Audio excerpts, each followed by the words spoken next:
آج میں نے ارادہ کیا کہ بیان شروع کرنے سے پہلے ایک خواب سناؤں آپ لوگوں کو۔ آپ بھی حیران ہوئیں گے کہ آج تک تو کبھی آپ نے خواب کی بات کی نہیں۔ ہمارے جو مؤذن صاحب قاری رشید، اللہ ان کی مغفرت فرمائے، ان کے درجات کو بلند فرمائے، 40 سال سے زیادہ اس مسجد کی انہوں نے خدمت کی۔ تو میں جب اس مسجد میں تقریباً 15-16 سال پہلے آیا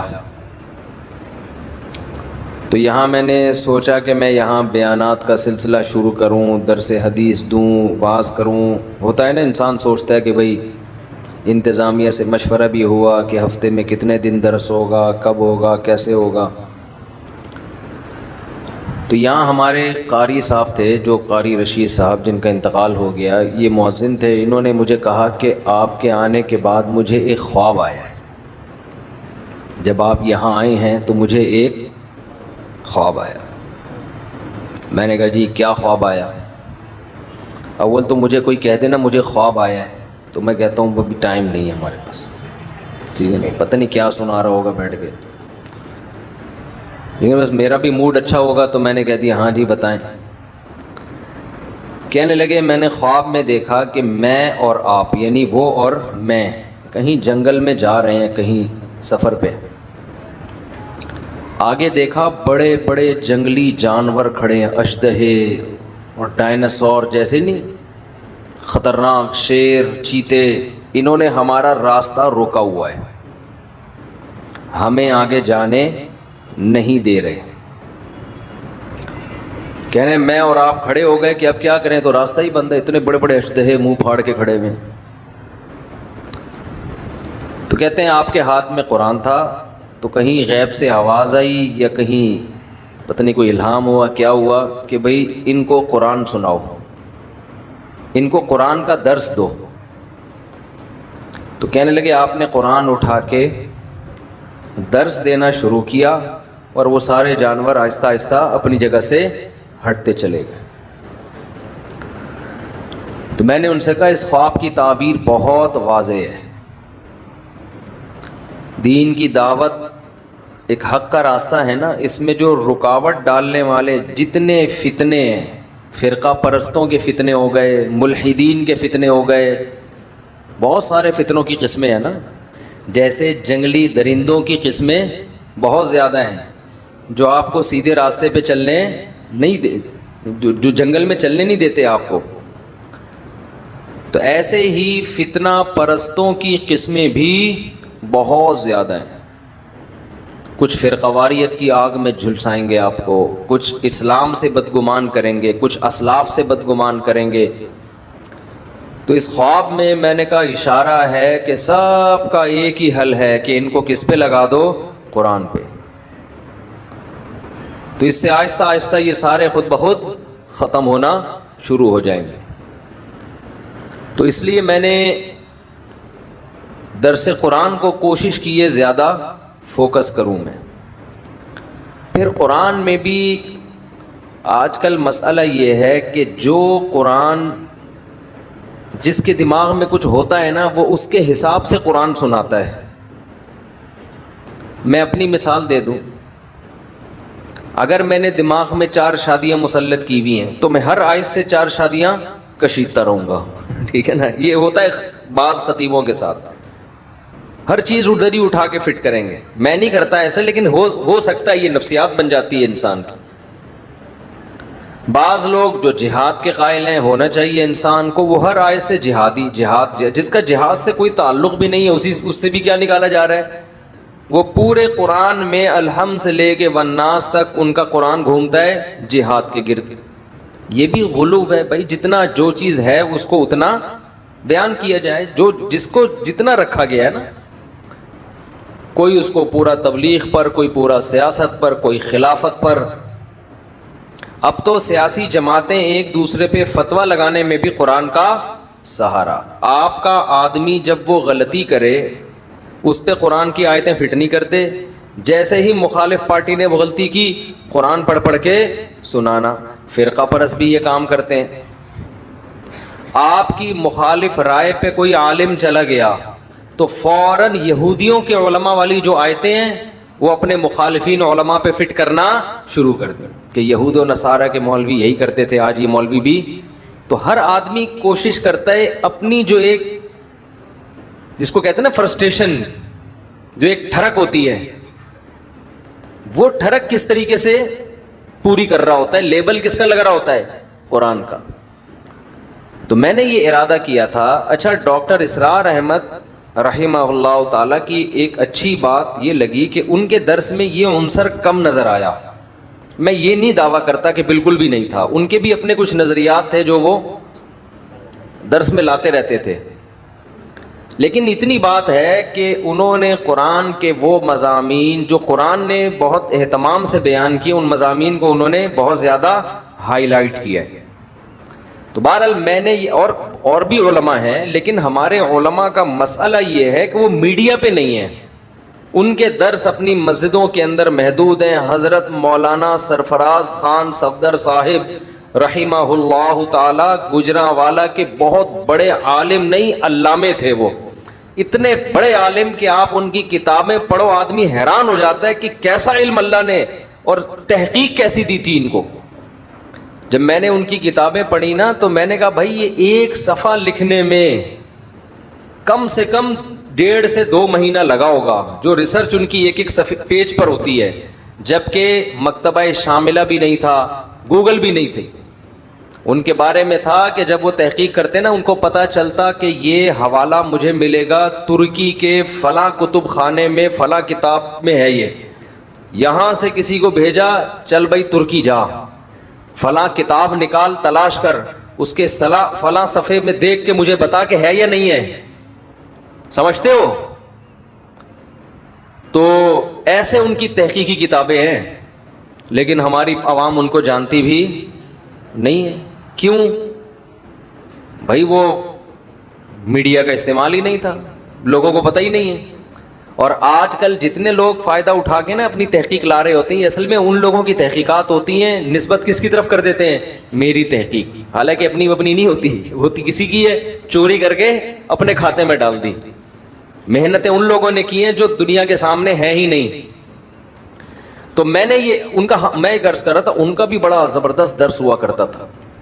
میرا خیال ہے 30-35 بار انہوں نے پورے قرآن کا درس ختم کروایا. مجھے صحیح طرح یاد نہیں ہے، 20 بار یا 30 بار اس طرح پورے قرآن الحمد سے لے کے والناس تک انہوں نے درس قرآن دیا ہے. تو میں نے ارادہ کیا کہ ہم فوکس کس کو کریں گے؟ درس قرآن کو. اور اس درس میں میں جو اللہ نے جو چیز بار بار کہی ہے میں بھی وہ چیز بار بار بیان کروں گا. اس میں جو مضامین قرآن ہائی لائٹ کرتا ہے نا، جس انداز سے اس کو اسی طرح سے ڈیفائن، تو انداز اس انسان اس کو اپنے اسٹائل میں کرتا ہے. مثالیں تو اپنی دے گے نا، لیکن اس سے ہٹنا نہیں ہے. تو میں آپ سے گزارش کر رہا ہوں کہ اسی سلسلے میں میرا جو چینل ہے نا مفتی طارق مسعود اسپیچز، اس پہ تفسیر کے لیکچرز ہیں. 8 لیکچر ہیں عربی گرامر کے. اتنی عربی اس میں سکھائی گئی ہے کہ آپ کو قرآن کی زبان میں سمجھ میں آنا شروع ہو جائے. پھر انہی لیکچرز کی کو سامنے رکھتے ہوئے باقی درس ریکارڈ کروائے ہیں. انہی لیکچرز میں جو آپ کو گرامر آئے گی اس کی پریکٹس کروائی گئی ہے.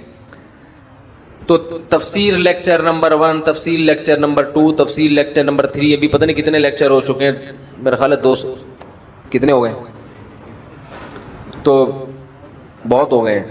تو وہ تو مجھے بھی پتا ہے بہت ہو گئے ہیں. تو کتنے؟ اچھا میرا خیال ہے 200 تک ہو چکے ہیں. تو آپ حضرات ایک کام کریں، وہ لیکچر بھی کیا ہیں، اس میں بھی میں نے ٹو دا پوائنٹ قرآن بیان کیا ہے. دائیں بائیں بالکل بھی نہیں گیا، ٹو دا پوائنٹ، بس قرآن کیا کہہ رہا ہے. باقی دیکھیں قرآن تو ایک سمندر ہے نا، اس میں غوطے لگاؤ تو وہ تو مضامین نکلتے چلے جائیں گے. ایک آیت پہ 6 گھنٹے بھی تقریریں ہو سکتی ہیں. لیکن ہم نے کوشش کی ہے کہ اس کو بس قرآن سمجھ میں آ جائے کہ اللہ ہم سے کیا رہا ہے. باقی اس میں علمی نکات کے تو ایک پورا سمندر ہے. تو وہ لیکچر آپ لوگ سنیں. ابھی رمضان ہو رہا ہے ختم، اور آپ نے ہو جانا ہے مارکیٹ سے شارٹ. سمجھتے ہو؟ تو قرآن سیکھو نا، کچھ آگے بڑھو نا. یہ درس جو میرے ہوتے ہیں اس میں تو قرآن بھی چل رہا ہے اور پھر موجودہ حالات کے لحاظ سے ہم دائیں بائیں بھی چلے جاتے ہیں. اس میں ٹو دا پوائنٹ قرآن ہے. ان لیکچرز کو آپ سنیں. میرا چینل مفتی طارق مسعود اسپیچز پہ وہ لیکچرز اپلوڈ ہو چکے ہیں. رمضان میں ابھی ناغہ چل رہا تھا کیونکہ میرے مصروفیت اتنی ہو گئی تھی، ارادہ تو میں نے کیا تھا لیکن نہیں ہو پایا. پھر یوٹیوب کی بھی کوئی پالیسی ہوتی ہے، آپ ایک وقت میں اتنا مال ڈال نہیں سکتے یوٹیوب پہ، ٹھیک ہے نا، وہ نوٹیفیکیشن نہیں بھیجتا. تو اس چینل کو سبسکرائب بھی کر لیں. اس کا فائدہ یہ ہوگا کہ آپ کو نوٹیفیکیشن مل جائے گا. سمجھتے ہو؟ اور بیل آئیکن پہ کلک کرنا نہ بھولیے. وہ ہم نے یوٹیوب سے جب بھی کسی چینل پہ جاؤ نا آتا ہے بیل آئیکن پہ کلک کرنا. ابے بھائی تو بول آگے.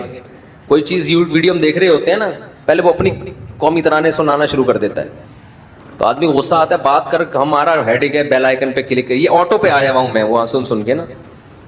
تو بیل آئیکن پہ کلک کریں نہ کریں، سبسکرائب کر لیں. اس سے کسی دن غیرت جاگ جائے گی آپ کی. جب بار بار نوٹیفیکیشن آئے گا تفسیر کے لیکچر کا، بھائی لیکچر شروع ہونے والا ہے، تو شاید کسی دن آپ کی غیرت جاگ جائے کہ آج سن لو یار. اور وہ سنجیدہ لوگوں کے لیے.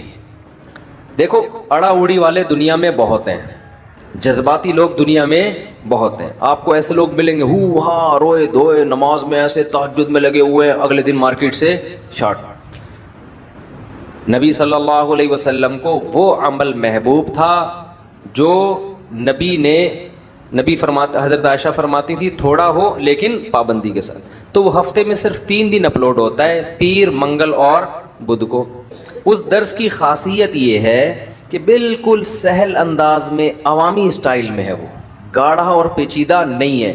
میری عادت ہوتی ہے میں وہ کام نہ کروں جو دوسرے پہلے کر چکے ہیں، وہ کام کرو جو دوسرے نہیں کر رہے. ہمارے ہاں یہ بھی ہوتا ہے نا، ایک آدمی ایک کام کر رہا ہے، آپ نے ٹانگ اڑا کے، جب ایک محلے میں مسجد بنی ہوئی ہے اسی کے ساتھ آپ دوسری مسجد کیوں بنا رہے ہو بھائی؟ یہ غلط ہوتا ہے نا. وہاں بناؤ جہاں نہیں ہے مسجد. تو میری عادت یہ ہوتی ہے کہ جو کام پہلے آلریڈی ہو چکا ہے میں وہ نہ کروں. تو جب میں نے یہ تفسیر کے لیکچر ریکارڈ کرنے کا ارادہ کیا، مجھے پتا تھا اس میں بہت ٹائم لگے گا، لیکن ہم نے کہا اب تک یوٹیوب پہ اس طرز کے تفسیر قرآن کے لیکچر موجود نہیں ہیں. اگر کوئی پورا قرآن سن کے سمجھنا چاہتا ہے اور تھوڑا چاہتا ہے کہ مجھے عربی بھی آ جائے، تو میری ابھی تک میری تحقیق سے پتا چلا ہے کہ ایسے لیکچرز ابھی تک موجود نہیں ہیں. ڈاکٹر اسرار احمد کے ہیں لیکن وہ اس طرز کے نہیں ہیں، وہ الگ انداز کے، اس کی اپنی افادیت ہے. تو الحمد سے لے کے والناس تک کوئی اگر قرآن سمجھنا چاہے گا، میں انشاءاللہ امید سے کہتا ہوں کہ اگر وہ اس طرز پہ سنے گا نا تو آہستہ آہستہ عربی سے اس کو اتنی مہارت ہو جائے گی کہ خود بخود آگے قرآن سمجھ میں آنا شروع ہو جائے گا. تو وہ لیکچر سنا کریں، تمیز سے 40 منٹ کا ہوتا ہے. روزانہ ایک ٹائم متعین کر لیں یار، ہینڈ فری لگا کے ہم نے بیٹھ جانا ہے، اور کوشش کریں قرآن سامنے رکھ کے پڑھیں. سمجھتے ہو؟ ایک پین بھی رکھ لیں، اس پہ چھوٹے چھوٹے نوٹس بھی لکھتے رہیں. اور قرآن 15 لائنوں والا ہو یا 17 لائنوں والی، جو قرآن ہو وہ پھر ہمیشہ وہی رہے. یہ بھی ایک اصول یاد رکھ لیں، زندگی بھر قرآن کی تلاوت کا معمول بنائیں ایک جیسا قرآن. اس کا بڑے فائدے ہیں. کیا ہیں یہ بات لمبی ہو جائے گی. یعنی آپ اپنے لیے گھر میں جس قرآن پہ تلاوت کریں نا، قرآن آتے ہیں زیادہ تر 15 لائنوں والے یا 16 لائنوں والے. 17 کا تو میں نے ویسے ہی کہہ دیا، 16 والے. اب ایسا نہ کوئی 17 والا تلاش کر رہا ہوں. تو میں نے چونکہ 15 لائنوں والوں سے حفظ کیا ہے، میں جہاں بھی دنیا میں جاتا ہوں 15 لائنوں والا قرآن تلاش کرتا ہوں. اس سے کیا ہوتا ہے، لاشعور میں آپ کے یہ بیٹھ جاتا ہے یہ والی آیت یہاں ہے، ٹھیک ہے نا. اس کا یہ مفہوم ہے. اگر آپ روزانہ مصحف بدلتے رہیں گے تو آپ کنفیوز رہیں گے، یاد کرنے میں بھی آسانی ہوتی ہے. تو ایک قرآن لے لیں 15 والا یا 16 والا. 15 والا لے لیں اس لیے کہ میں نے 15 سے یاد کی ہے، ٹھیک ہے نا. اور آج کل زیادہ وہی چل رہا ہے. اس میں تراویح کا حساب رکھنا بڑا آسان ہوتا ہے 15 لائنز والے قرآن میں. تو وہ آپ نے لے کے سامنے رکھ لیا. تھوڑا سا ہمت کر لو، کچھ انسان کے بچے بن جاؤ. اور آپ نے ایک پین رکھ لیا کان پہ، کتنا اچھا لگتا ہے نا. اور ایک قریب کی نظر کمزور ہے تو ایک ناک پہ تھوڑا سا چشمہ ٹکا لیا، اور بیگم سے کہا تصویر لے کے مجھے بتاؤ کیسا لگ رہا ہوں میں. اچھے لگیں گے آپ. پہلی دفعہ آپ لگیں گے کوئی پڑھا لکھا آدمی ہے، ٹھیک ہے. اور لے کے آپ بیٹھ گئے، بھائی کیا کہہ رہے ہیں مولانا صاحب، ٹھیک ہے نا، نوٹ کر لیا. اس کے ویورز کم ہیں. کم کیوں ہیں؟ کہ سنجیدہ لوگ ہی سنتے ہیں نا 40 منٹ. یہاں تو چٹکلے بھی چل رہے ہیں، لطیفے بھی چل رہے ہیں، ہنسی مذاق بھی ہو رہا ہے، پھر عبرت کی باتیں بھی آ رہی ہیں. تو یہاں تو 1 گھنٹہ بھی لوگ نکال لیتے ہیں. وہ 40 منٹ تمیز سے بات لوگوں سے سن نہیں جاتی. تو وہ سن لیں، بہت فائدہ ہوگا. یہ سمجھ کے سن لیں کہ بھئی 40 منٹ کی ایک کلاس ہم روزانہ لے رہے ہیں، اور روز بھی نہیں، ہفتے میں 3 دن. تو اس کی کوشش کریں گے کہ نہیں کریں گے؟ ایک بات تو یہ ہو گئی. دوسری بات، مسائل کے لیے لوگ مسلسل فون کرتے رہتے ہیں. ہم نے پھر ایک یہ آپ لوگوں کے فائدے ہی کے لیے ایک سیٹ اپ بنایا تھا کہ آسک مفتی طارق مسعود، ایک الگ چینل بنایا صرف اور صرف مسائل کے لیے. سمجھتے ہو؟ مینج کیا نا ایک کام کو. مینج اس طرح سے کیا، بھائی کچھ مسائل بار بار پوچھے جاتے ہیں، تو کیوں نہ ہم چینل پہ ڈال دیں نا، تاکہ کوئی دوبارہ ہمیں اس مسئلے کے لیے فون نہ کرے، وہ چینل پہ دیکھ لے. تو آسک مفتی طارق مسعود بھی میرا چینل ہے، اس پہ آپ جائیں گے. اگر آپ نے مسئلہ پوچھنا ہے تو پہلے تو آپ سرچ کر لیں لکھ کے کہ یہ مسئلہ پہلے سے بیان تو نہیں کیا ہوا. بیان کیا ہوا ہے تو پوچھنے کی بالکل بھی ضرورت، بولو نا، نہیں ہے.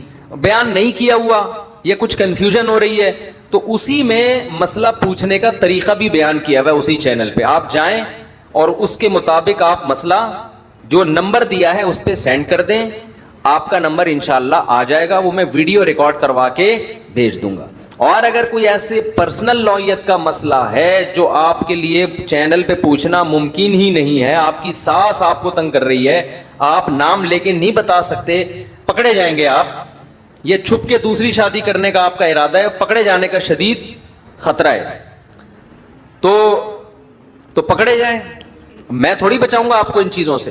لیکن کوئی ایسا پرسنل نوعیت کا، میں دوسری شادی وادی کے نہیں پوچھ رہا ہوں، اسے بتا رہا ہوں چھپ کے کرنی ہے، سوری آپ کا ہیڈیک ہے، ایسی چیزیں مجھ سے نہ پوچھیں، میں شرعی مسائل بتاتا ہوں. تو پرسنل کوئی ذاتی نوعیت کا مسئلہ حیا کے خلاف ہے تو اس کا بھی طریقہ ہے کہ اس پہ آپ نے کس سے رابطہ کرنا ہے. ٹھیک ہے نا؟ تو یہ دونوں چینل سبسکرائب کر لیں گے تو آپ کو فائدہ یہ ہوگا کہ نوٹیفیکیشن مل جایا کرے گا. تو آپ جو سارا دن فون میرا بج کے میں تو پاگل ہونے لگا تھا، وہ تو شکر ہے پاگل ہونے سے پہلے میں نے فون بند کر دیا. فلائٹ موڈ پہ رکھتا ہوں اب میں فون. تو یہ نوٹ کر لیں، پوائنٹ ٹو بی نوٹڈ. اچھا بھائی، قرآن بخشنے کا طریقہ کیا ہے؟ قرآن مجید بخشنے کا صحیح طریقہ کیا ہے؟ کہتے ہیں کہ پہلے الحمد شریف پڑھے گا، پھر حمد و ثنا کرے گا، پھر تینوں قل پڑھے، پھر اس کے یہ کہے کہ اس کا ثواب ہمارے نبی صلی اللہ علیہ وسلم کو اور اس کے بعد حضرت آدم سے لے کر قیامت تک آنے والے تمام انسانوں کو پہنچائے، پھر آخر میں جس کے لیے قرآن پڑھا گیا اس کا نام لے کر بخش دے. کیا یہ طریقہ صحیح ہے آفرین انڈیا سے؟ دیکھیں، قرآن بخشنے کا کوئی مخصوص طریقہ صحابہ سے ثابت نہیں ہے. صرف اتنا ثابت ہے کہ نبی صلی اللہ علیہ وسلم نے صدقہ کرنے کا حکم دیا ایک صحابیہ کو کہ وہ اپنی ماں کے لیے صدقہ کریں. تو اس سے علماء نے استدلال کیا کہ صدقہ بھی ایک نیکی ہے، تو کوئی بھی نیکی کسی کے لیے بھی کی جا سکتی ہے. تو بہتر تو یہی ہے کہ جس چیز کا حدیث میں صراحتاً ذکر ہے اسی کو فالو کریں، یعنی صدقات و خیرات کیا کریں میت کے لیے. لیکن کوئی قرآن یا کوئی اور نیکی پڑھ کے بھی اگر ایصال ثواب کرنا چاہتے ہیں تو بھی ٹھیک ہے. اس کا کوئی خاص طریقہ نہیں ہے، بس دل میں نیت کر لیں کہ اللہ اس کا ثواب فلاں کو پہنچے. باقی یہ جو کہا جاتا ہے پہلے الحمد شریف پھر فلاں پھر یہ، اس کا کوئی ثبوت نہیں ہے. کوئی بھی نیکی کسی بھی طریقے سے کی جا سکتی ہے اور دل میں یہ دعا کی جا سکتی ہے اللہ اس کا ثواب فلاں کو پہنچا دے. رہا یہ مسئلہ کہ اتنے ساروں کو پہنچا دے، آدم علیہ السلام سے لے کر فلاں لوگوں تک، پھر تمام پیغمبروں تک، صحابہ تک، تو یہ بھی جائز ہے کیونکہ ناجائز ہونے کی کوئی دلیل نہیں ہے. لیکن اس میں علماء کی دو رائے ہیں. بعض علماء یہ کہتے ہیں کہ ثواب تقسیم ہو کے پہنچتا ہے، تو جتنے لوگوں کو شامل کریں گے ثواب ڈیوائڈ ہو جائے گا. اور بعض کی رائے یہ نہیں کہ نہیں تقسیم نہیں ہوتا بلکہ ہر ایک کو پورا پہنچتا ہے. تو ان میں سے کسی بھی مسلک پہ کوئی مضبوط قرآن و سنت سے دلیل کسی کے پاس نہیں ہے. کہ اللہ کی رحمت سے امید کی جا سکتی ہے کہ اللہ سب کو سارا ہی ثواب پہنچا دیں، اللہ چاہیں تو ڈیوائڈ کر کے پہنچا دیں. تو اس لیے کوئی ایسا خاص طریقہ نہیں ہے، جس طرح سے چاہیں کر لیں آپ. میرا جو اپنا معمول ہے میں تو یہی کرتا ہوں کہ ایک تو صدقات و خیرات کو فوکس کرتا ہوں. جو میرا جو معمول ہے کہ جو میت کے لیے جو حدیث میں جو چیز منصوص ہے، جو متفق علیہ، اور اگر قرآن پڑھ کے کرنا چاہیں تو دل میں بس اتنی نیت کہ سورہ فاتحہ پڑھی یا کوئی بھی سورت پڑھ لی، اللہ اس کا ثواب فلاں کو پہنچے، تو سب طریقے ٹھیک ہیں. 15 شعبان کے مسنون اعمال. 15 شعبان کے مسنون اعمال کون سے ہیں؟ ظاہر شاہ 4 سدہ سے. بھائی میرا جو چینل ہے دوسرا مفتی طارق مسعود اسپیچز، اس پر میں نے یہ تفصیل سے 15 شعبان کی حقیقت کو بیان کیا ہے. اس میں صرف کوئی چاہے تو عبادت کرے انفرادی طور پر، اور عبادت کا کوئی مخصوص طریقہ ثابت نہیں ہے، جس طرح سے نارمل عبادت ہوتی ہے وہی کرے، اور تنہائی میں کرے، یعنی گھر پہ۔ مسجدوں میں جتھے لگانا یا ہجوم اکٹھا کرنا یہ درست نہیں ہے، یعنی اس رات میں۔ اور 15 شعبان کا روزہ بہرحال ثابت نہیں ہے، تو بس رات کو جتنی چاہیں اللہ توفیق دے عبادت کر لیں جمہور کے قول پر عمل کرتے ہوئے۔ کیا موجودہ حالت میں چلے پر جا سکتا ہوں؟ ہمارے محلے سے چلے کی جماعت بن رہی ہے اس وقت میں ہمارے لیے جماعت میں جانا کیسا ہے، جبکہ علماء کرام کہہ رہے ہیں کہ اس وقت گھر پہ رہیں۔ محمد سہیل احمد سہیل اتر پردیش۔ میرا خیال ہے یہ پرانا سوال ہے، مجھے آج ملا ہے۔ تبلیغ جماعت میں تو پابندی لگی ہوئی ہے، وہ خود تشکیلات نہیں کر رہے، وہ حکومت کے قانون کو فالو کر رہے ہیں۔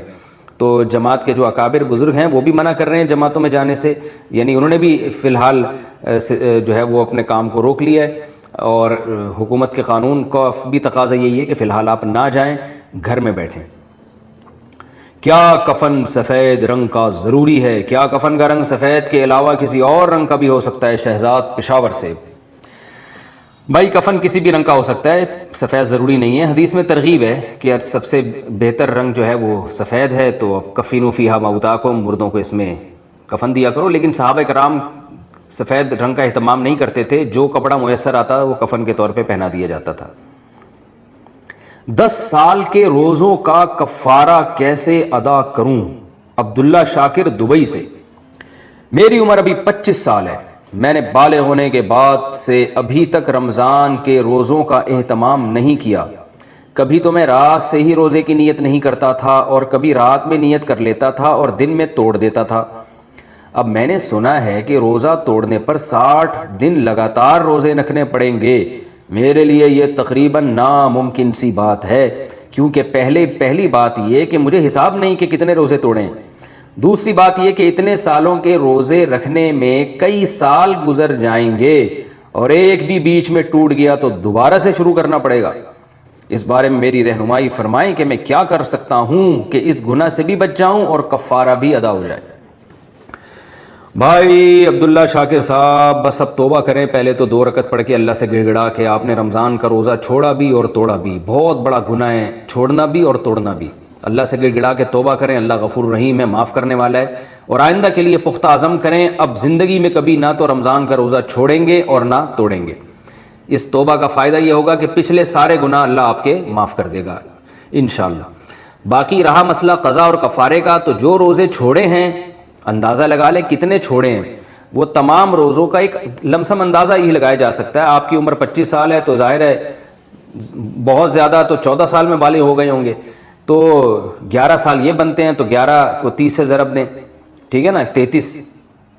11 کو جب آپ نے 30 سے ضرب دیا تو 330 ہو گئے، تو 330 روزے سارے رمضان کے، تو اس میں کچھ رکھے بھی ہوں گے، تو ایک لمسم اندازہ لگا کے کہ کتنے روزے آپ نے چھوڑے ہیں، تو جو چھوڑے ہیں ان کی قضا کر لیں۔ تو ایک دم سے قضا کرنا ضروری نہیں ہے، تھوڑے تھوڑے کر کے رکھ لیں، سردیوں میں رکھ لیا کریں تاکہ جلدی سے یہ قضا ختم ہو۔ اور جو توڑے ہیں تو وہ ان کا کفارہ لازم ہے، کیونکہ بالغ ہونے کے بعد اگر رمضان کا روزہ آپ توڑ دیں تو کفارہ ادا کرنا پڑے گا۔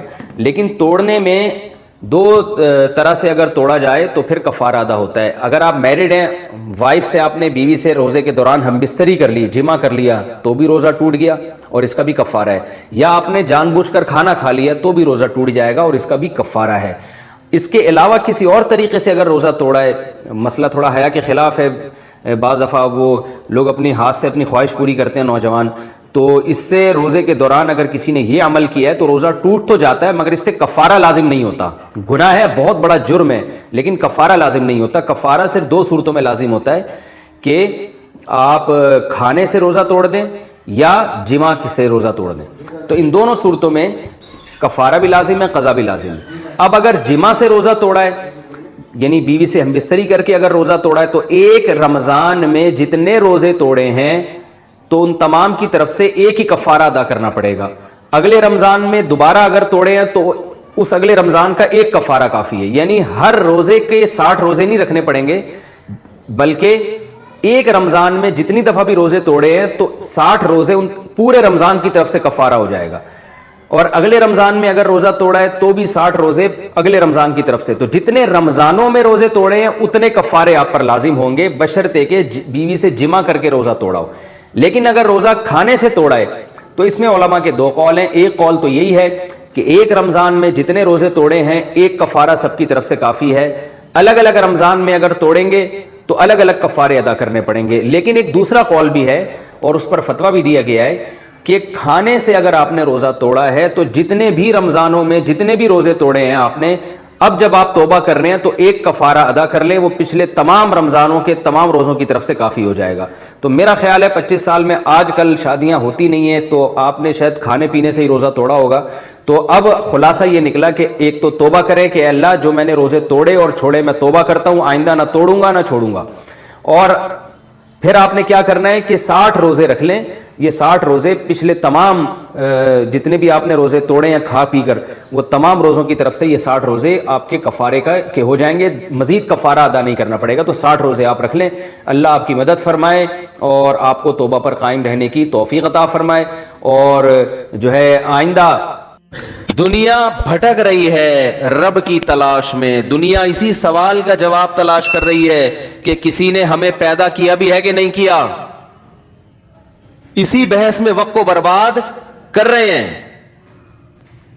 پھر جن کو اس کا جواب ملا کسی نے پیدا کیا ہے تو ان کو یہی نہیں پتا کہ وہ ایک ہے یا ایک سے زیادہ.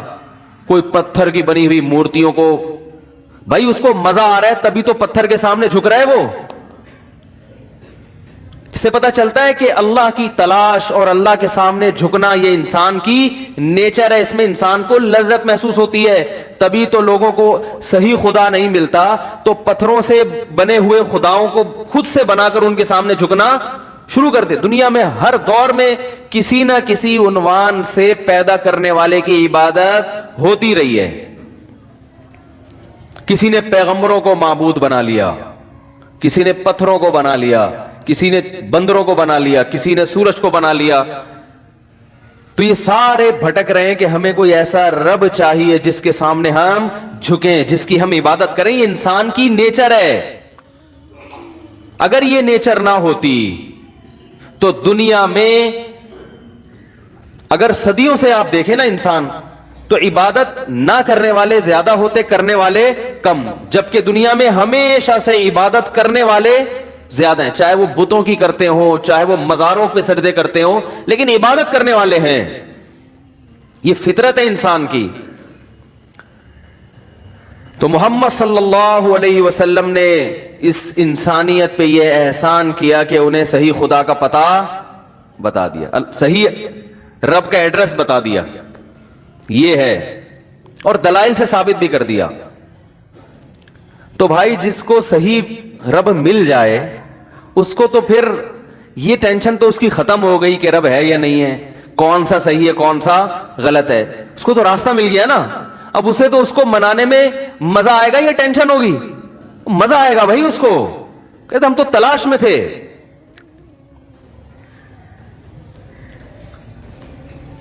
صحیح رب ملنے کے بعد تو پہلے حدیث کے الفاظ کیا, مر رضیہ, راضی ہو, خوش ہو. یہ نہ ہو کہ یار پتہ نہیں کیوں پیدا ہو گئے مسلمان گھروں میں, انگریز پیدا ہوتے تو کتنا مزے کی زندگی تھی. دیکھو ایک عجیب بات ہے, یہ جو خوش ہوتے ہیں نا شرابیں پی کے اور ناچ گانے کر کے, اور یہ جو اوٹ پٹانگ حرکتیں مارکیٹ میں چل رہی ہیں, اس کی مثال ایسے ہے جیسے کوئی آدمی اندھیروں میں بھٹک رہا ہو, ٹینشن سے پاگل ہو رہا ہو نا. اب ٹینشن میں آ کے وہ چرس پینا شروع کر دے. اکثر ٹینشن والے لوگ چرس پیتے ہیں نا. ہائے ہائے ہائے, کاش یہ مثالیں سمجھ میں آ جائیں آپ لوگوں کی. میں تو سوچ رہا ہوں اپنی مثالوں کا نا مسالوں کی طرح ایک ڈبہ بنا کے مارکیٹ میں, ایک کمپنی بنا کے مارکیٹ میں پھینکوں,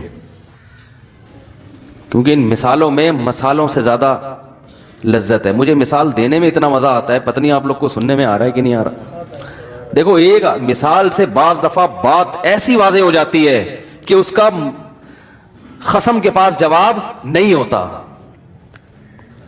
کیونکہ پروپیگنڈے کا دور ہے نا. اتنا پروپیگنڈا کیا, اتنا پروپیگنڈا کیا ہے آج مغربی دنیا نے, لبرل لوگوں نے, کہ اسلام کو سمجھنا مشکل بنا دیا ان کمبختوں نے. کہتے ہیں گورا انجوائے کر رہا ہے. دیکھو یہ مولوی پتہ نہیں کیسے ٹینشن ڈپریشن. ارے مولوی ٹینشن میں ہوتے تو ڈپریشن کی گولیاں مولوی کھا رہے ہوتے ہیں بھائی. زیادہ تر لبرل لوگ ڈپریشن کی گولیاں کھاتے ہیں. ابھی کسی نے بتایا واللہ عالم کہ آغا خان ہاسپٹل کی رپورٹ ہے کہ 78% لوگ ڈپریشن میں ہیں پاکستان میں. اب پتہ نہیں صحیح ہے نہیں ہے واللہ ہے بھی کہ نہیں ہے, بلکہ کسی معتبر آدمی نے بتایا میں 78% لوگ. مجھے کسی نے کہا کہ وہاں بھی ایسا ہی ہے مغربی دنیا میں 78% لوگ. تو میں نے کہا ہمارے ہاں 78% ہیں, ان کے یہاں بھی 78%, لیکن ہمارے ہاں کوالٹی وائز تھوڑا لو لیول کوالٹی کی نفسیاتی ہیں. ان کے اگر 78% ہیں تو کوالٹی کے لحاظ سے صحیح ہے نا, کیونکہ رپورٹ میں یہ تو آیا, کوانٹٹی تو دیکھی گئی ہے, کوالٹی پر رپورٹ پیش. ہمارے یہاں تھوڑے تھوڑے, ان کے تھوڑے زیادہ زیادہ سے ہو گئے. تو اگر یہ ڈپریشن کا مسئلہ یہ عیش و عشرت کی وجہ سے اس میں لذت ہوتی, تو لذت میں زندگی گزارنے والا ڈپریشن میں تھوڑی جاتا ہے. ڈپریشن میں تو وہ جائے گا جو لذت سے زندگی نہیں گزار. تو نماز پڑھنے والے کو ڈپریشن ہونی چاہیے, داڑھی رکھنے والے کو اسٹریس میں جانا چاہیے, نظر کی حفاظت کرنے والے کو چاہیے کہ دماغی پاگل ہو جائے وہ تھوڑے دنوں میں, شراب سے بچنے والے کو چاہیے کہ اس کے اوپر کی سیٹنگ, بولو نا یار کیا ہو گیا آپ لوگ کی سیٹنگ ماشاءاللہ فٹ فاٹ ہے, بہترین ہے, تو بولنا پڑے گا آپ کو. ہونا یہ چاہیے کہ جو شراب سے بچ رہا ہے وہ ڈپریشن میں جا کے پاگل ہو جائے, جو چرس نہیں پی رہا وہ ڈپریشن میں جائے, کیونکہ وہ تو ٹینشن میں ہے نا. شراب پینے والا لذت میں ہے, زنا کرنے والا مزے میں ہے, ماں باپ کو اولڈ ہوم میں جمع کرانے والا لذت میں اور لائف کو انجوائے کر رہا ہے, گٹکے کھانے والا لذت میں ہے. اور آج کی ایک رپورٹ آئی ہے, ایک اور چیز آئی ہے مارکیٹ میں, ماوا. مجھے پتہ ہی نہیں تھا, ہم گٹکے کو برا والا کہہ رہے ہیں بلا وجہ. ماوا پرانا ہو گیا. اچھا, اور یہ مین پوری کیا چیز ہے؟ ماوا کی کوئی ڈگری کوئی ہے, بہن بھائی ہیں, تو کھا رہے ہیں شیشہ پی رہے ہیں, تو بھائی یہ تو خوش ہونے چاہیے. اگر اس میں واقعی لذت ہے, اس میں مزے ہیں, تو بھائی ان کو تو جو فلمیں دیکھنے والے, سینما گھروں میں جانے والے, ان کی لائف بہت مزے کی, ہنسی ایسی انجوائے کرنا چاہیے ان کو. وہ فلم بھی دیکھ رہے ہیں بھائی, ان کو تو زیادہ مزہ آنا چاہیے. تو میں ان مزوں کی حقیقت آپ کو ذرا 2 منٹ میں بیان کرتا ہوں. یہ ایسے ہے میرے بھائی, جو راستہ بھول گیا, منزل ہی نہیں پتا, بھٹک رہا ہے, تو ٹینشن میں آتا ہے, تو اب اس کے پاس ٹینشن کو ختم کرنے کے لیے چرس کے علاوہ کوئی راستہ نہیں ہے. آپ نے جانا تھا لاہور, بائی روڈ نکلے آپ, راستہ بھول گئے, اور ایسا بھولے کہ یہ بھی بھول گئے کہ جانا کہاں ہے. ایک تو راستہ بھولتا ہے انسان کہ چلو لاہور جا رہا تھا لیکن لاہور کا راستہ بھول گیا, کوئی بتا ہی نہیں رہا, کم وقت کوئی مل نہیں رہا بندہ, نہ کوئی سائن بورڈ ہے, بھٹکتا ہے یار, ادھر جانا ہے, کوئی کہہ رہا ادھر جانا ہے, کوئی کہہ رہا ادھر جانا ہے, کوئی کہہ رہا ادھر جانا ہے. اب آپ پریشان ٹینشن میں, فون کرو گے نا بار بار, کبھی کہاں فون کرو گے بھائی, میں گاڑی میں راستے میں ہائی وے پہ کھڑا ہوا ہوں, بچے میرے ساتھ ہیں, گھر والے میرے ساتھ ہیں, گاڑی کا پیٹرول بھی ختم ہو سکتا ہے اور ڈاکو بھی آ سکتے ہیں, مجھے راستہ بتاؤ. میں یہاں کے لیے تھوڑی, میں تو صحرا میں کھڑا ہوا ہوں. کوئی کیسی ٹینشن میں ہوگے نا آپ, پاگل ہونا شروع ہو جاؤ گے ٹینشن سے. یہ ٹینشن خدا کی قسم کم ہے, اس سے بڑی ٹینشن یہ کہ راستے میں آ کے آپ یہی بھول گئے کہ میں جا کہاں رہا تھا. تو اب آپ کے ذمہ 2 کام ہے. پہلے تو یہ کہ ادھر ادھر سے پوچھو بھائی میں نکلا کہاں کے لیے تھا, میں تو بھول ہی گیا. پھر نکل جہاں جا رہا تھا, پھر اس کا راستہ پتہ چلے کہ وہ ہے راستہ, وہ کہاں ہے. ہائے ہائے ہائے ہائے ہائے, بہت مشکل ہے بھائی. اس زمانے میں کسی کو اونٹ پہ کو رکشے میں بٹھانا آسان ہے, کسی کو صحیح بات سمجھانا بڑا مشکل.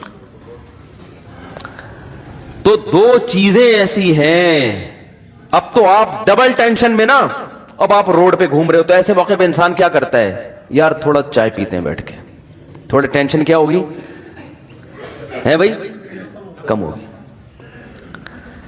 اور زیادہ ٹینشن میں آؤ گے, سگریٹ نہیں بھی پی, وہ کہتے ہیں یار اب یہ 1 دن 2 دن 10 سال ہو گئے اسی ٹینشن میں یہاں گھوم رہے ہیں, تو چلو یار کو سٹا لگاؤ, سکون حاصل کرو.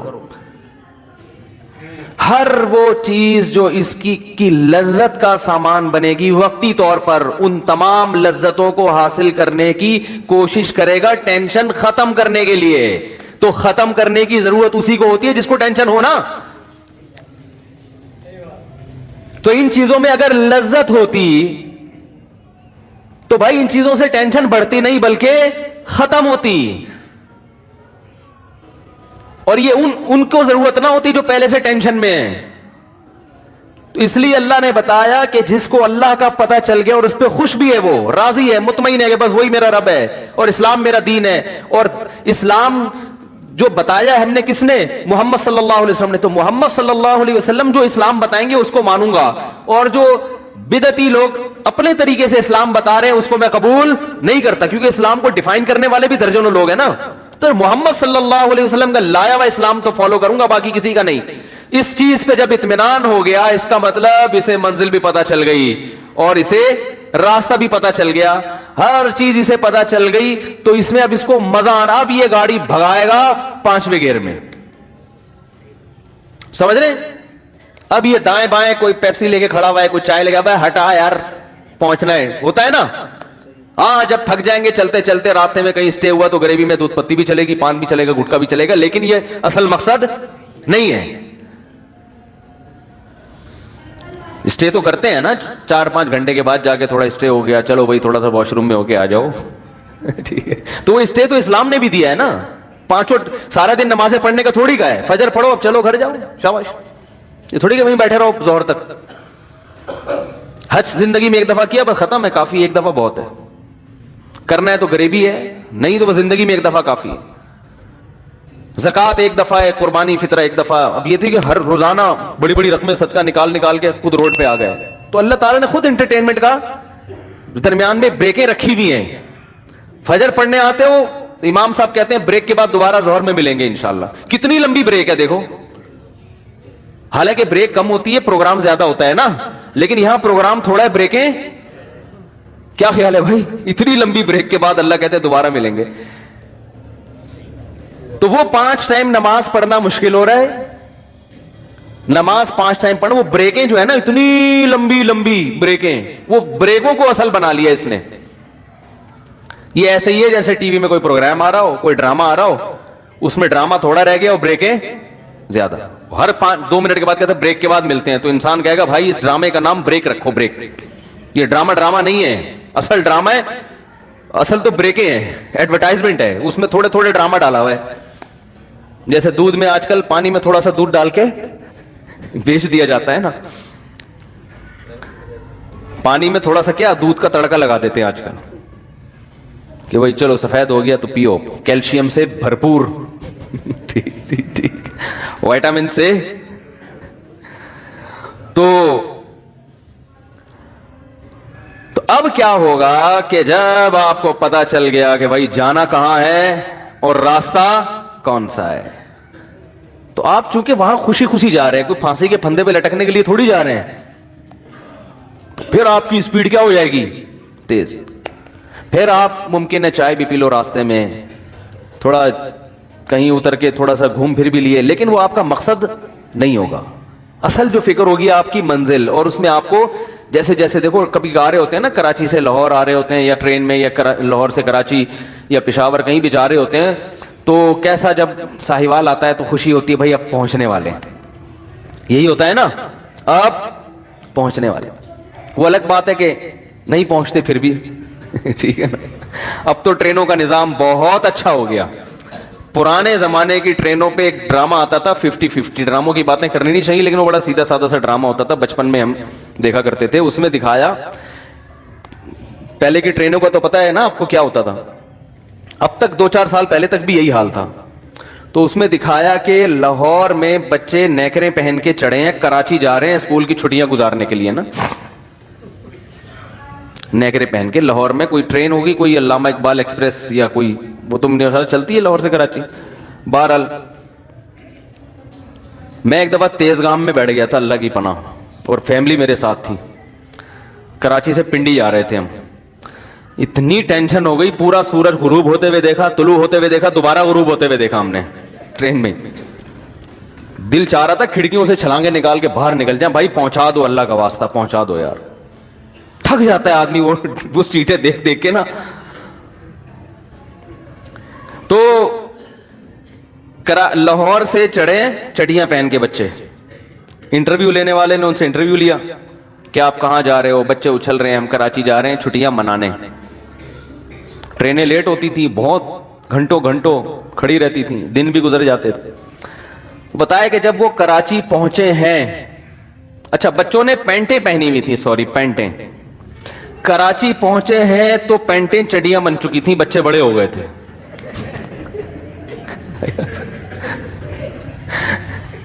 بچے کیا ہو چکے تھے؟ بڑے ہو گئے تھے. ٹرین میں ہی بڑے ہو گئے وہ, اتنا ٹائم لگا ہے کراچی. اور یہ صحیح کافی حد تک حقیقت بھی کو بیان کیا تھا. بچے بڑے ہو گئے, جوان بوڑھے ہو گئے. تو ایک جوان کو دکھایا, وہ بوڑھا ہو گیا ٹرین میں نا, تو جب اتنا بوڑھا ہو گیا کراچی آیا تو کھڑکی سے ہاتھ باہر نکال کے بولتا ہے بیٹا کراچی آ گیا. انہوں نے کہا اور یہ کہا, اور انتقال ہو گیا اس کا وہیں پہ. یہ کہا اور اس کا, بولو بھائی, انتقال. ایک دفعہ اس میں دکھایا کہ ڈیفنس کا کوئی ایریا ہے, پولیس کھڑی ہوئی ہے تلاشی کے لیے, تو ٹیکسی کے اوپر توپ رکھ کے بندہ لے کے جا رہا ہے. تو پولیس والوں نے پوری تلاشی لی, ہر چیز کی, اسلحہ نہیں نکلا. توپ کی بھی تلاشی لے رہے ہیں, بھائی اس میں کچھ ہے تو نہیں, اور بھائی کلیئر جاؤ. تو خیر کہاں سے کہاں بات چلی گئی. تو جب آپ کو منزل کا پتہ ہو اور آپ کو راستے کا بھی پتہ ہو, تو پھر اس راستے پہ چلنے میں جیسے جیسے منزل قریب آئے گی آپ کی ٹینشن بڑھنے کے بجائے کم ہوتی چلی جائے گی.